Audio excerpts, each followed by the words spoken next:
Hey everyone, I'm Rene Ritchie. And I'm Georgia. And this is the iMore Show. Before we begin, I want to apologize for the audio quality on the last couple of shows. We were testing out some new equipment a couple weeks ago with Guy English and Mark Edwards, and it resulted in a hella lot of clipping. And the content was so good, I didn't want to throw it away, but it was bloody awful. Unfortunately so. And sorry. Last week we were shooting with a shotgun mic, and that resulted in a bunch of echoes, and Alex Doby is British, and you can't fix British accents in post. We thought about a hand puppet. Yeah. So now we're trying another setup. Now the reason that the audio is suffering lately is that we are traveling. Right now we are live in New York. Manhattan. And you can see we're sitting in the Mobile Nation's mobile photography studio. And we actually have our lead of design and photography, David Lundblad, behind the camera today. Very awesome. And this is all his photography equipment. I can't tell you what he's doing with it yet, but as more of air hashtag TM13 ramps up, you will be seeing all of it in... or you can actually go to @CrackBerry Kevin on Twitter and see an early example of the GQ-like styling he is bringing to us. It's pretty amazing. It is. It's a little bit scary. I don't quite know what Kevin is looking at in those pictures. I think they look beautiful. I think they're really, really stunning. So a whole bunch of amazing things are going to be coming out. So we've got Georgia, and I want to take advantage. Georgia, as you might know from ZEN TECH, is a font of wisdom about things like psychology and behavior and why we do the sometimes really dumb things that we do. Sometimes do some dumb things as well. So we were talking recently about gaming and freemium gaming and the cost of freemium gaming and some of the models employed by freemium game companies that are sort of casino-like. They are, and they can be also exceptionally addictive. So I wanted to try and find out about this. Now, obviously, the reason this market exists, and I've gone over this before, but if you're joining us for the first time, maybe just to reiterate it a little bit, when the App Store launched and they had things like Super Monkey Ball for $10, we said we're not going to pay it. There's no refunds, there's no trials, there's no demos, and $10, well, not a huge amount of money, it was just people didn't want to risk it sight unseen. It's really hard once we're used to having things for free to then say, you know what, actually I'm going to charge you. And that happens with us in a lot of different ways. So once you're used to something, that becomes your threshold, and then someone asks for more, we actually get angry and upset at that, and then we don't want to. Well, the part I don't understand is that, well, maybe I do understand it, but I don't like it very much, is that those $10 games, people wouldn't buy them, so the developers raced to the bottom. They went down to $5, $3, $2, $1 free, or they would just have sales. So they basically conditioned us to either wait for the price to drop or for it to go on sale, so nobody bought at regular price anymore. No, they didn't, which, you know, at first it just causes a whole ripple effect, and then you end up with these games that are like slowly inching away little bits of your soul in hopes that you stay there and stay addicted to these games. Yeah, so the next thing that happened was Apple introduced in-app purchases, and originally free apps had to stay free. You could only have in-app purchase if you charged for them up front. But a little while later, Apple relaxed that policy, and we thought it was going to be good. We thought that there'd be sort of like a de facto demo mode where the game would start off free, and you could maybe remove ads or remove levels if you paid money, but we still said we don't want to pay for that. We'll get the free game, we'll play as much as we can, and when they ask for money for additional levels, we'll just get the next free game. Right, except after a while, if it's a game that you really enjoy, you're already kind of hooked, so it increases the chances that you're going to be buying it, and then you're going to end up buying all kinds of different little add-ons that can be really, really expensive. Well, I think the add-ons are what ended up hooking us, because we said, you know, we're not paying up front, we're not paying to remove ads, we're not paying for levels, but there's two things we'll pay for. One is if we really want to keep playing and you say, oh, it's going to be, you know, 4 minutes or an hour or 2 hours, we'll sometimes pay to avoid the time delay. Or we'll pay for things that are status and ego fulfilling. Exactly.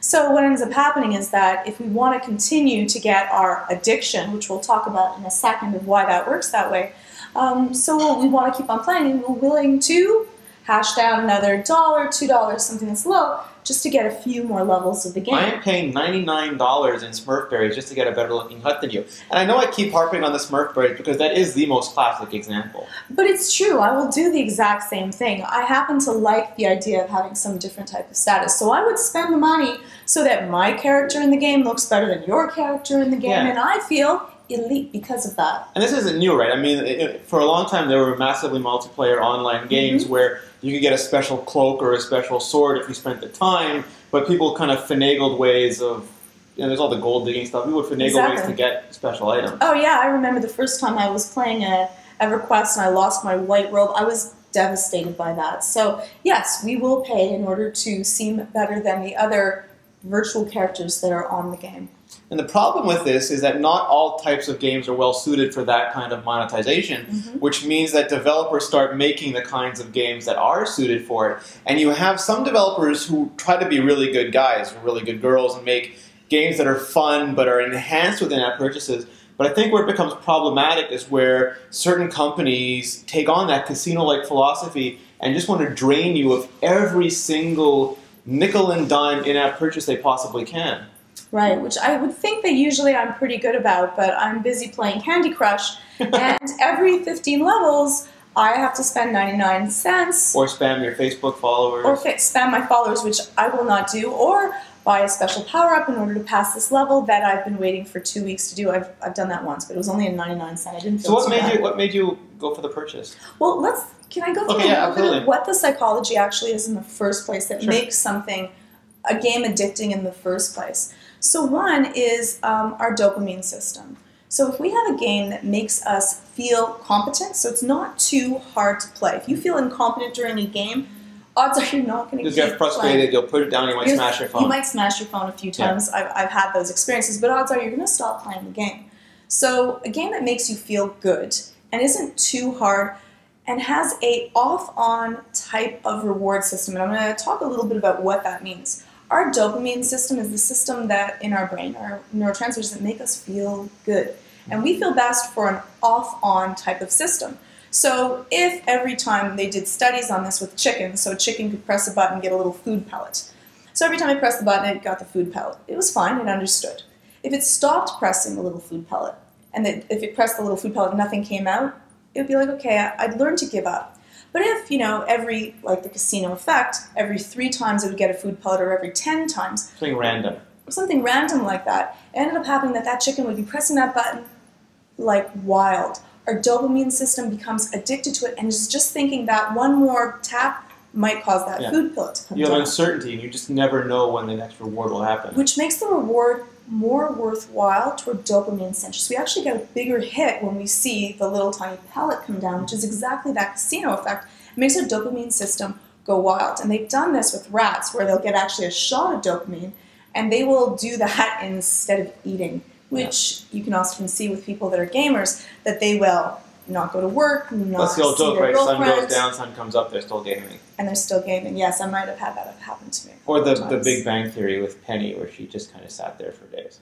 Exactly. You don't have to eat, you don't want to go to the washroom because you're waiting for your next big hit. So it sounds like, I don't want to say drug addiction because that's a chemical addiction, but and this is more of a behavioral one, but the behavior doesn't sound too dissimilar. Addiction actually in our brain is exactly the same. So we're still getting the same hit if we're gaming or if you're addicted to heroin, if you're addicted to anything else, and often the same effects. Now one is more chemically induced than others. Some are more socially induced, such as like an MMO or something else that you're playing. But in the end, it's exactly the same thing and really hard to stop as well.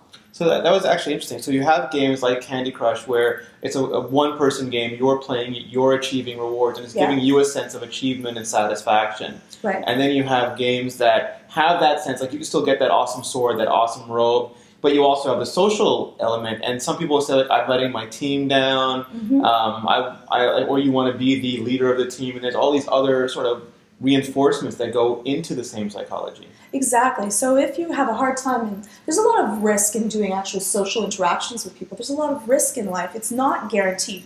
In a game, you know that there is a set system of rewards that are pretty much, if you spend enough time at them, going to be guaranteed. Plus, you get to interact with other people and be important. Whereas, thinking about playing a game where you could be a god, or going to your 9 to 5 where you might be cleaning up after other people, odds are you're going to choose to be a god. Homer Simpson, dope, Superman. Yeah, it's so much more fun, which also actually increases depression, because then, if you're using gaming as an avoidance technique, you're avoiding real-life duties, but the duties are still there and they're starting to build up, which makes you want to avoid them even more. That's the classic CrackBerry Kevin playing Sid Meier's Pirates almost to the loss of his relationship. Exactly, because it's so much fun, it feels so good that you don't want to go back to the icky parts of life that you really have to do that is not as much fun and not as instantly gratifying. So I guess one of the discussions is whether it's morally wrong that games are built this way. And I've heard different opinions. For example, some people believe that it is just free enterprise, that companies can make any game that they want, and it should be up to us and our self-discipline to control it. And other people believe that because they're using casino-like tactics and they're hiring psychologists and they're adjusting games, sometimes using analytics that they take from us while we play the games, that they are sort of crossing a moral line when they make these kinds of games. I think that's a really great question. In the end, my slant to it is that I think that everyone should be responsible for themselves. So cigarettes are inherently made to be addicting, and they kill you eventually, or at least lower your quality of life. But in the end, I still think that it's your choice. We should be honest about the way that we market things in that way. I think that it's your choice whether or not you choose to do them. I think that if we start making choices for people where we are no longer responsible for them, I think that's also really dangerous. So I think that you should know why games are addictive, what they are, and some people just have stronger addictive personalities to certain things than other people do. So I think that you have to be honest with yourself as well. So the effect of all these things, so that was a personal responsibility. What about the responsibility of a platform owner like Apple? So for example, they didn't allow demos, they didn't allow upgrades, they still don't allow trials or any of these things. So they sort of created an ecosystem where these are the most revenue-generating games that exist. So developers who want to make money, I don't want to say force, but this is the easiest, best way for them to make money on the App Store. Should Apple, as the platform owner, change the App Store so that different kinds of games are the ones that generate more money? I don't know if Apple really could. I'll actually bring that question back to you. I don't know if Apple would really be able to police it, and how easy it would be with the amount of games that already come out there, and with all games wanting to make money, which is fine inherently in of themselves. They are not going out to ruin people's lives. They're trying to, I don't think that they care. Let's put it that way. They're taking advantage of known human psychology. Of the way that we do things, and even playing the game, but I started to not enjoy dealing with it. Yeah. And you get so close that perhaps you know that you are guaranteed to beat the level if you had one more move left, because you have a certain number of switching. It's like a Bejeweled-like game where you're switching gems to make sets of things and they disappear. And after 3 weeks, I said, you know what, for 99 cents, if I would, I could continue with the game, I'll get 5 more levels, and I'm guaranteed, I know, by the way that the board looks, that I'm going to be able to pass it. And for that I said, you know what, that's within my threshold, though it felt horrible having to do that to get past the level. It just felt so wrong.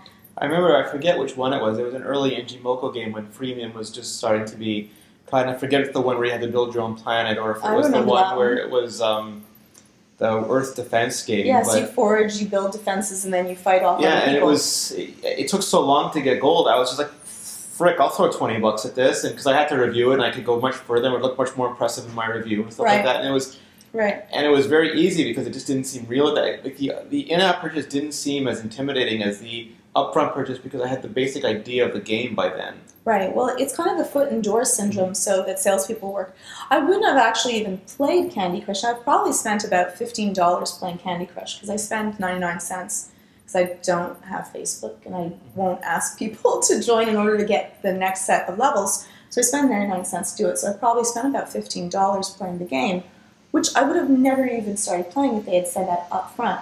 But since I'm already, I like the game, I enjoy it, it's good for passing time, it makes me feel good, it's a great delay for anxiety, so I can delay having to do something I don't like. I thought each time it's just a little tiny step closer, and those type of games are really dangerous in that it's just, they're only asking for a little bit. In the end, they're going to take the entire arm. They're only taking a little infinitesimal bit each time, which doesn't make me feel bad to do it for that. And in the end, I say, because I know that I've enjoyed the game so much, I wouldn't actually mind paying $15 at this stage whereas at the beginning I would have never played. So it does work. Yeah, and it's interesting because some sorts of in-app purchases seems to be more palatable than others. Real Racing 3 went from, the original Real Racings were $10, $5 games. I think they dropped price over time, but they went to in-app purchase. And originally people were really upset because you would have to, for example, wait for your car to get repaired before you could race it again, or you could pay money to repair it faster. And they, to their credit, I mean, they've been very attentive, they've been listening to feedback, they've been tweaking it, but the sort of hitting a wall seems to be something that really angers gamers, where they can't enjoy, like, they're happy to pay for extras, but to be able to get bare functionality seems to offend them when it comes to freemium. Right. Like I don't like to pass a level because I've bought some sort of super power-up. Yet I wouldn't mind, like for Candy Crush, you have to wait you have a certain number of lives for a certain period of time. You use them up. You have to wait time similar to that. Now for that I'll just wait time, or I'll do the cheat of like moving my time forward on my iPhone so that I get the levels later. You have to pay it back in the end, but I'm like up now and I'll go to sleep and get back my levels anyways. That seems okay to me. If I'm getting actual functionality, or if I'm getting something that looks cooler to everyone, I'm all good for that, and that works. What was Field Runner's sort of pay model like?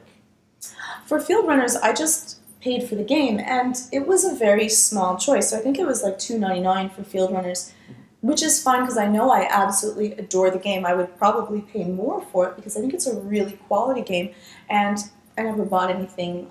There's nothing online to buy that I would want to purchase or that I dealt with purchasing, though you could. It had like little extra power-ups that you could use if you wanted to.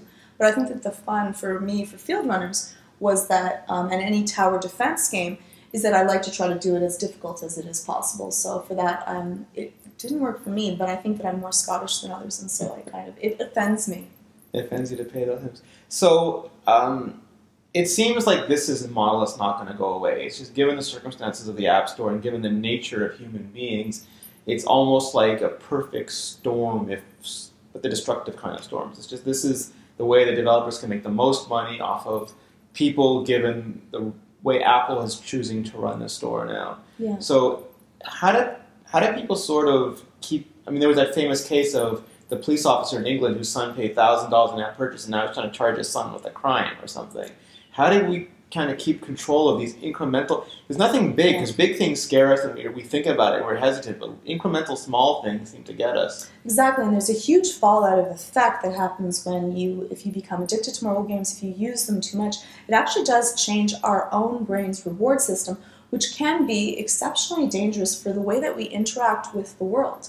I remember when Sesame Street first came on, a lot of psychologists at the time were complaining in that they had like really short, few minute, like every 7 seconds something changed on the screen, and they thought that that was really dangerous in that we were being rewarded really in short incremental bits. Almost like the whole MTV thing where they said that people are being trained to have no attention span because of the quick cuts in the videos. Exactly. We're being rewarded so quickly that we're used to that, and then real life becomes really, really dull in between. So I think that it's important for us to notice the way that we are interacting with our gaming systems. Like the problem with having gaming is that our phones, with mobile gaming, our phones are with us all the time. So I'm able to, if I'm even waiting at a red light, I can think to myself, and I don't do this because I would be in so much trouble, but I can think, ooh, I could play like a level of Candy Crush. One round of letterpress while waiting for the light. Yes, that's really, really dangerous. Never do that. No, don't do that. Or sitting at the table having a conversation with someone else, or if someone else leaves for a second to go to the washroom, you will see everyone else at the table grab up their phone and start using it and going on to Twitter, which is the same thing. Quick, instant, short bits of conversation with rewards in them. These things are going to change the manner in which we interact, and we're losing social graces because of that. Although, and I know this is a tangent, I have this feeling that I had real trouble in school because I was hyperactive, and it just occurred to me that no previous generation was ever required to sit behind a desk for 8 hours. Like, if you were living in a hunter-gatherer culture or at farming, if you sat there under a tree for 8 hours, you were in trouble because you were a lazy kid. And now you're expected to kind of just sit there and not move ever. That's fair. There's definitely a variance of amount in which we want to react and how we deal with reacting to different things. But I think that being able to sit for short periods of time and doing nothing is a skill that we almost need to force teach people now, because if our children are bouncing off the walls, they can't even sit at for a meal for an hour or even 10 minutes without having to jump and move. I think that we are actually teaching them to always entertain them. Yeah. And I think that we're doing a disservice to people by having that. It's just not Shaolin. It's just not giving them the skills of, you know what, sometimes life is about being bored. It's okay, you can be bored for a Well, that's certain what the period in-app of purchase time. is fixing now, which is one nut for 99 cents. You no longer ever have to be bored again. I know, and that's so bad. So how do you control your spending on it, or your habits with this stuff? I think that you need to know. And I think that you need to always, like, my rule for it when I'm doing therapy is that anything that you say that you have to do, I have to do this, or I have this strong want to do this, that's a red flag for you. If you're like, oh, I have to play that game, you see yourself avoiding one activity for another activity, that's already dangerous, and you need to know, okay, well, this is becoming something that I feel addicted to, or a strong inclination to be addicted to. And you need to stop and monitor it on purpose. I love it when I watch, I think that it was David Blaine that says that he always just tests his own limits of the things that he's able to do or not for no other reason than being able to test it. So just say, you know what, for this meal I'm going to make sure, even though I would want to and there would be nothing stopping me, just for my own like skills of self-control, not to do it or not to play it. Awesome. So we understand now why they make these games. We understand the effects it has on us. Is there a way to sort, better freemium games from worse freemium games? Oof, I think that everyone's a little bit different.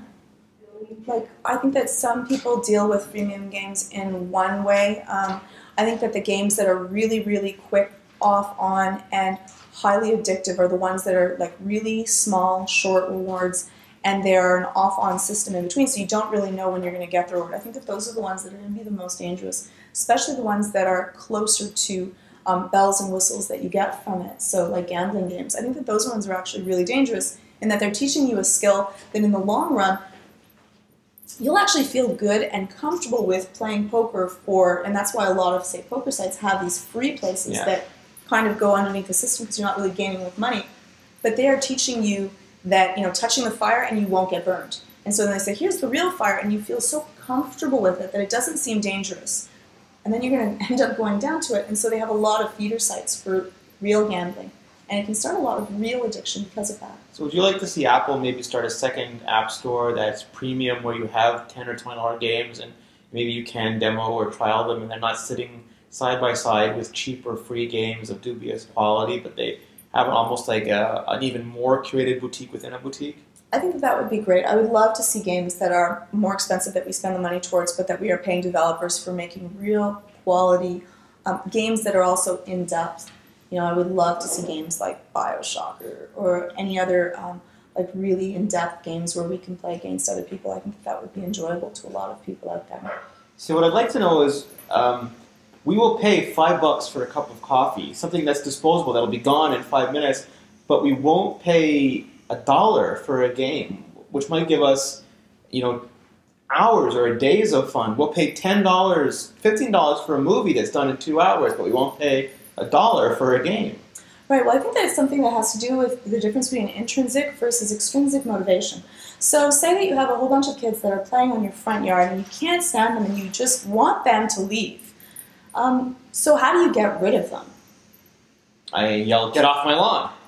You could do that, but it won't work. They're going to want to still stay there, and now they're like maybe oppositional and they're going to really enjoy playing them. But you say, you know what, kids, thank you so much for playing on my yard. I'm going to pay you $0.25 every day for playing on my yard, so please show up at this time and I'm going to give you your $0.25. So for the week, they get $0.25 for playing on your yard.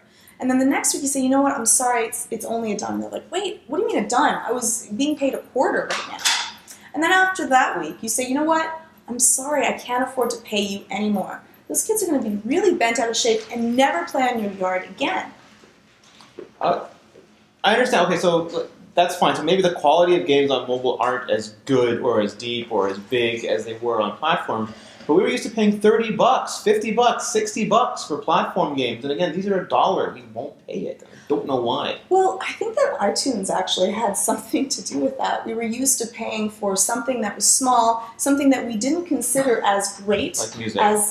Something for music. So we were used to paying on our little mobile devices 99 cents. Okay. And so because of that, we were kind of had a threshold that our like little tiny phones, we had little tiny games, and so it wasn't as big as a platform. I think that that's another reason why people package things really, really large and we expect You could go to the pay store more. and pick up something and have a cartridge in it or a disc Exactly, in it. and it's large and it's big and we're going off to play on the TV. And I think that also set the threshold that we were a little bit more upset to pay that much money for something that seemed more disposable Almost to us ethereal. because we can't Yeah. see it, touch it, go there and have this huge undertaking to buy it. So it's all our fault. We're to blame.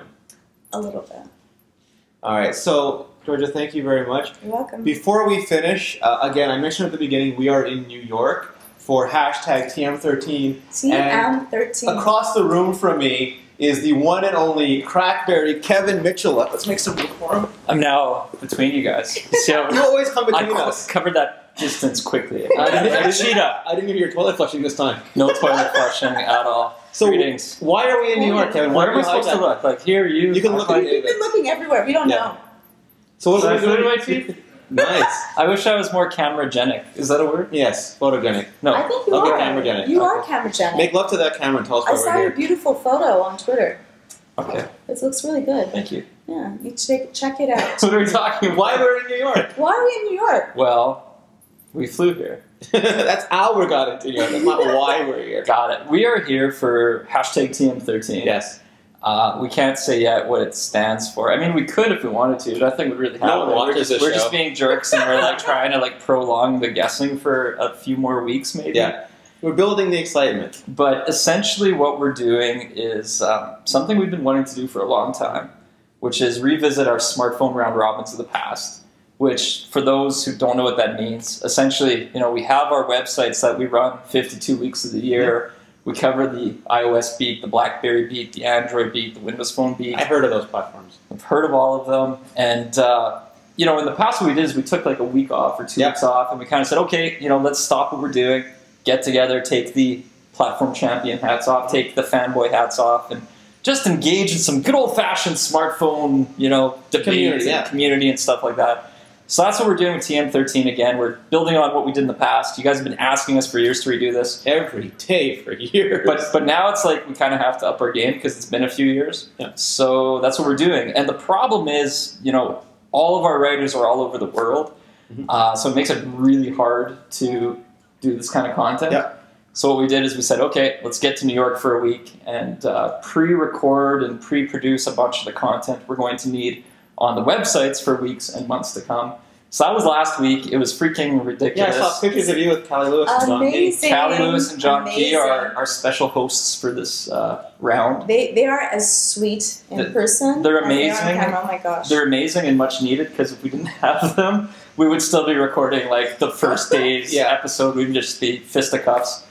So they kept us on track. Yeah. And now this year, I think what's different in the past, it was really just us. It was like the 4 EICs or whatever it was. So like Musketeers. We're like Musketeers, and this year we're kind of going beyond just mobile nations, bringing in a lot of external experts and guest contributors. You've upped the game. We've upped the game, Really and I upped the think game. we're upping the discussion level, so it's not just platform versus platform kind of stuff, because that's pretty consistent. I mean, we're having the same arguments we've had for years. Yeah. And it's like nobody ever wins that debate. So now we're debating. iOS is closed. Android is glitchy. It's BlackBerry is only for people who like to type on keyboards. Yeah, we're kind of sick of that discussion, so we're going beyond that into a little bit more of the broader Stuff that matters. Yeah, stuff that matters in mobile today. Yeah. What is my phone doing?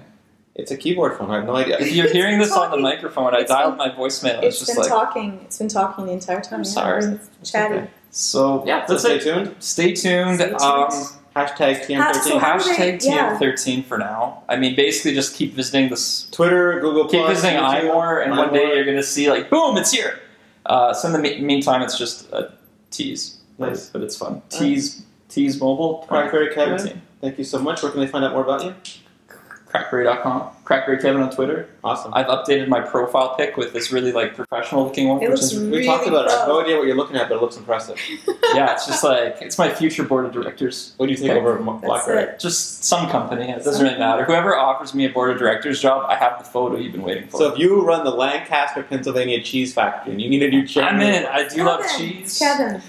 Georgia, where can we find out more about you? Find me on Twitter, Georgia_Prime, and of course, iMore.com. You can find me at Rene Ritchie. You can find all of us at Mobile Nations, at iMore. And for all of our shows, go to mobilenations.com/shows. Thank you so much. And next week, I might even be back in a proper recording studio. If you ever let me go. Maybe. see how this week goes. It's pretty easy to rebook flights these days. Never gonna end. I'm saying. It will Send never help. end. It'll be TN14 by the Send time Jimmy Carter. Anybody. Am I the one who gets blamed for you not being at home? Yeah. Like, is that what you've been doing? No, I didn't tell him it was your fault. Okay. You It just is. did. It is. Yeah. Shh. Yeah. A lot of people Yes, are it is. blaming me for a lot of things these days. It's kind of Always entertaining. Kevin. Good Always night, Kevin. everybody. Bye. Ciao.